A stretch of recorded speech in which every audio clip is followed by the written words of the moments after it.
so here's what you're gonna need to get started. KitchenAid mixer or a stand mixer is really helpful.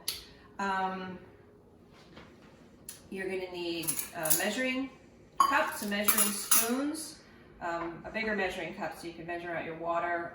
I need a rubber spatula because my mixer's old. And an instant read thermometer is incredibly helpful to get the temperature just right. And then the most important thing you need is a cast iron Dutch oven. And then for ingredients, you need yeast, of course. You need a sweetener, so sugar or honey or molasses or anything else. You need some salt. Flour, I'm going to use a combination of plain white flour and whole wheat flour. Okay, so we're going to get started. This step is pretty critical. You have to get the water temperature just right, which is why your instant read thermometer is really important. I don't like to go any hotter than 110 degrees. So we're fine at 107. You don't want to go much below that. So it's 1 1/4 cups of water, 1 1/4 cups of warm water goes in the bowl. And I like to warm this up, run it under some hot water, especially if the yeast comes out of the refrigerator like mine did. Then you need 2 1/4 teaspoons of just regular rapid rise yeast. So it's 1, 2 1/4. I don't have a 1/4 teaspoon. And then you need to put sweetener in it because this is what the yeast, this is what feeds the yeast.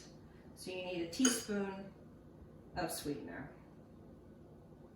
I'm using honey, but any sweetener, agave, sugar. Molasses is really good if you're going to add rye flour. Okay, and then we just let the yeast proof for 5 minutes. So I'll see you guys in 5 minutes.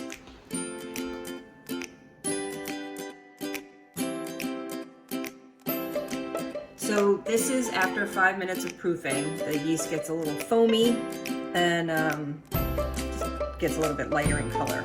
That means you're ready to go. So now we're going to add 2 1/2 to 3 1/2 cups of flour, and this is it's not guesswork. You just kind of have to play with it until it's right. So I'm going to do 2 cups of white flour. Actually, 2 cups of white flour. And I'm going to start with 1/2 cup of whole wheat. And we'll see what it looks like. Whoops. Raise the bowl first. Go nice and slow so your flour doesn't blow everywhere in your kitchen. And because my KitchenAid is 30 years old, I have to help it just a little bit. Push down the sides.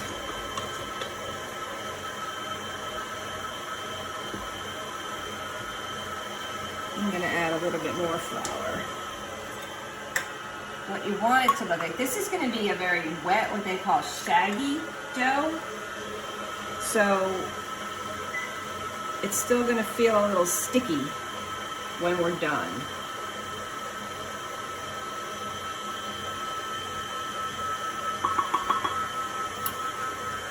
So you want it to start coming together, and eventually it will pull the dough away from the sides of the bowl and form one ball. And that's what you want it to look like.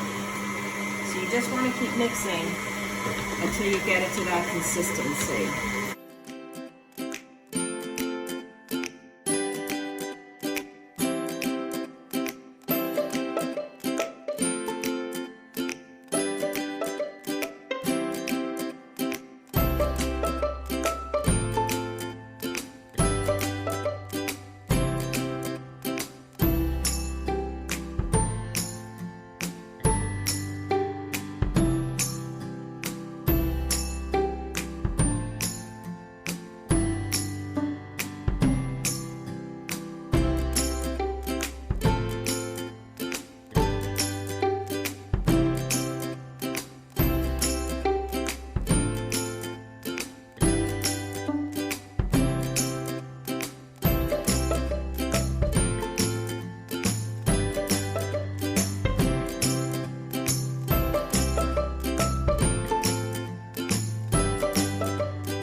there it is.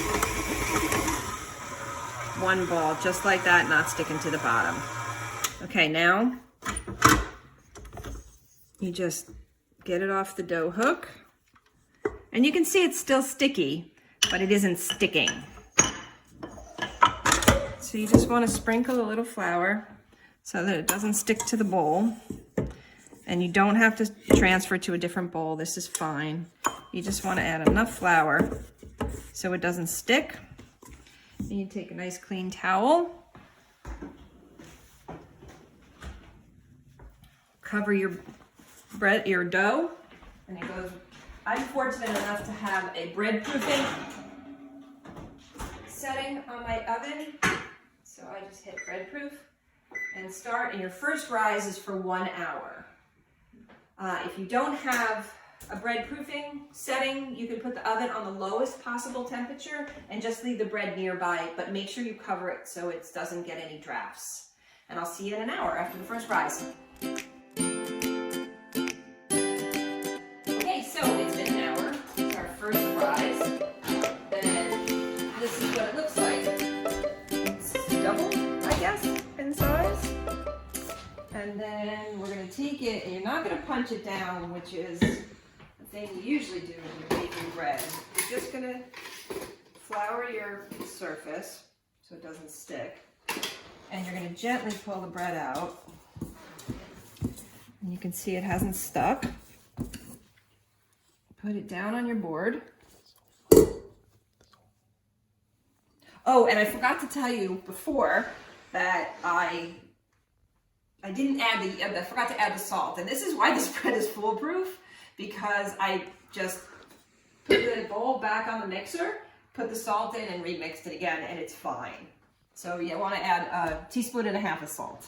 At the end, after you mix the flour in, you want to add the salt, because if you add it too soon, you can kill the yeast. Okay, so instead of kneading, what we're going to do is we're going to just fold the bread in. Just keep folding it, the dough, in over on itself like this. And you're going to feel it's going to start to tighten up. And you just want to keep doing this. And if it gets sticky, just add a little bit more flour. No big deal. Just keep pulling the dough over until you really feel some resistance. And I'm starting to here. It's not really sticking to itself. You turn it over, form it into a nice, neat ball. Just like that. You can flour your bowl again so it doesn't stick. Dough back in, cover it, and we'll see you again in a half hour. We gotta give it another rise, 30 minutes.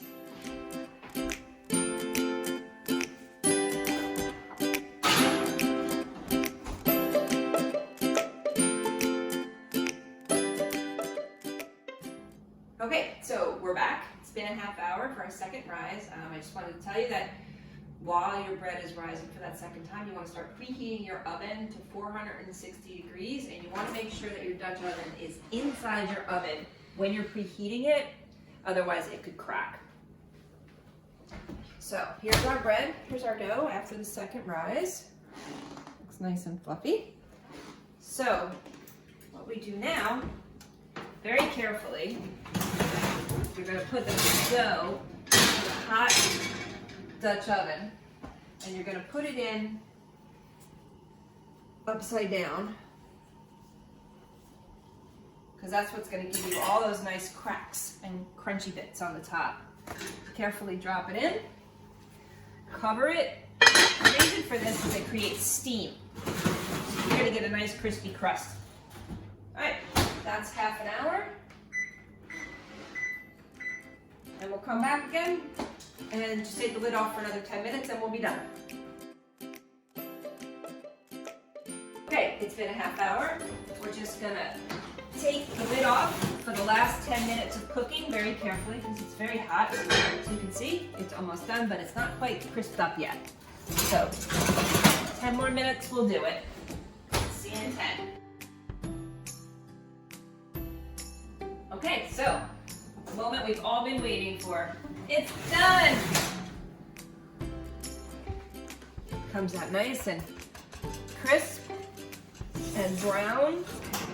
So take it out. And then you really want to take it out of the Dutch oven, which is extremely hot. So be extremely careful. But if you leave it in here, it'll get soggy. So you can just lift it out, put it on a cooling rack, and there it is. We're done.